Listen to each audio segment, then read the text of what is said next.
வணக்கம். மீண்டும் brown cooking மூலம் உங்களை சந்திப்பதில் மகிழ்ச்சி. இன்று நான் உங்களுக்கு ஒரு போண்டா செய்து காட்ட போகிறேன். மரவள்ளிக்கிழங்கும் உருளைக்கிழங்கும் ரெண்டும் சேர்த்து ஒரு போண்டா வந்து செய்து காட்ட போகிறேன். வாங்க வீடியோக்குள்ள போகலாம்.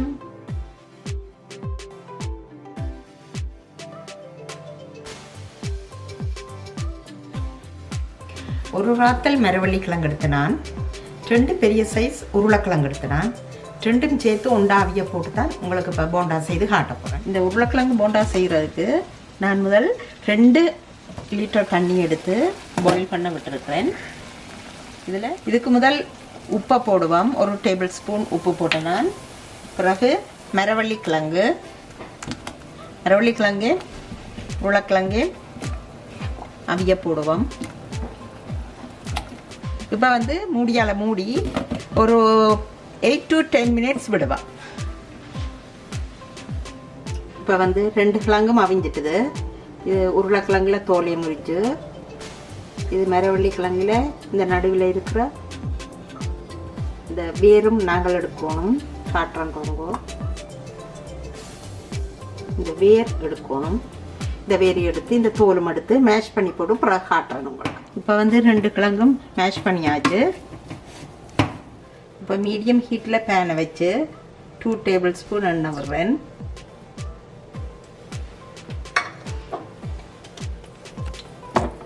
ஆயில் ஹீட் ஆகட்டும். ஸ்பூன் கடுகு, 1/2 டீஸ்பூன் சின்ன சீரகம், கடுகு வெடிக்கட்டும். 2 கட்டு கருவேப்பிலை எடுத்தனால், 2 மீடியம் சைஸ் வெங்காயம் குட்டி குட்டியாக வெட்டி வச்சுருக்கேன்.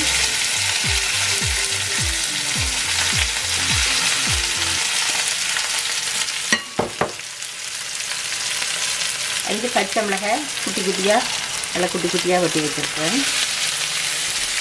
5 பச்சை மிளகாயும் 2 மீடியம் சைஸ் வெங்காயம் குட்டி குட்டியாக வெட்டி இது ஒரு மெல்லிய வதங்க காணும்.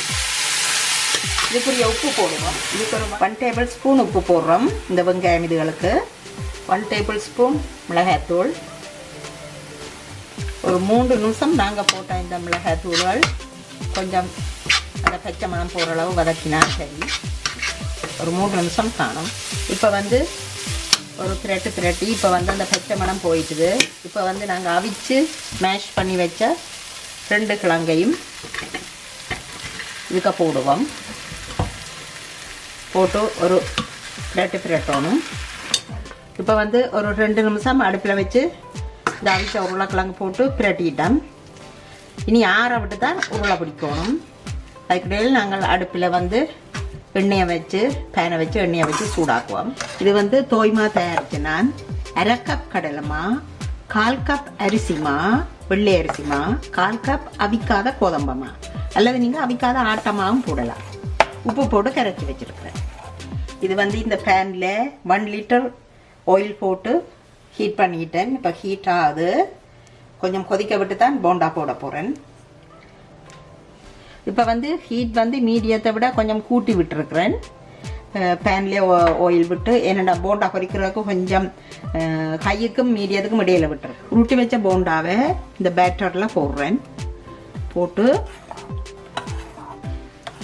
ஒரு அந்த பேட்டர் ஃபுல்லாக எல்லா போண்டாவிலும் பிறலை விட்டுட்டு ஓகே இனித்தான் எடுத்து நான் ஓகே ஒவ்வொரு போண்டாதான் இப்போ கிட்ட போடாதீங்கோ. கொஞ்சம் எட்டத்தை போடுங்கோ.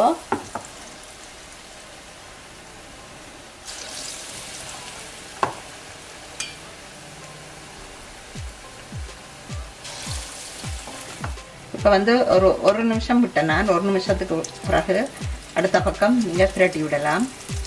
பிரட்டி விட்டால் தான் 2 பக்கம் ஈவனாக பொரியும்.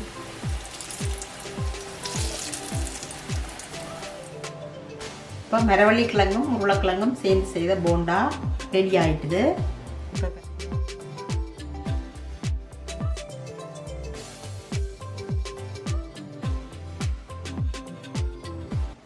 நீங்கள் என்னுடைய வீடியோ பார்த்ததுக்கு உங்களுக்கு நன்றி. ப்ளீஸ் லைக் பண்ணுங்கள், சப்ஸ்கிரைப் பண்ணுங்கள், உங்களோட ஃப்ரெண்ட்ஸுக்கு ஷேர் பண்ணுங்கள். கொமெண்ட் பண்ணுங்கள். நீங்கள் எந்த நாட்டில் இருந்தாலும் உங்களுக்கு ஏதாவது செய்ய வேணுமெண்டா என் கொமெண்ட்டில் போய் கொமெண்ட் பண்ணுங்கள். நன்றி, வணக்கம்.